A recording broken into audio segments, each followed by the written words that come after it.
Na-experience nyo na ba yun na kayo na yung niloko, sila pa yung pa-victim?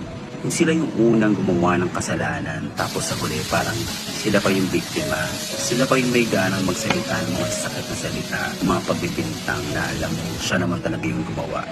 Guys, tandaan ninyo ha, kapag gagawa kayo ng mali, i-acknowledge yung pagkakamali ninyo. Huwag yung isisi sa kahit sinong tao o sa ex mo. Kung mali ka, mali ka. Kung mali kayo pareho, mali kayo pareho. Pero hindi yung kailangan mag-post ng kahit anong masasakit na salita na alam din naman sa sarili ninyo na isa ka sa malaking parte ng pagkakamali na yun. At hindi naman ito nakakapihulong para na mapagaan yung kalooban mo, para magmukhang kasira-sira yung ex mo. Ano man ang naging sitwasyon ninyo, kung naging mapait man to, hayaan niyo yung panahon na maghilom sa mga nararamdaman niyong sakit.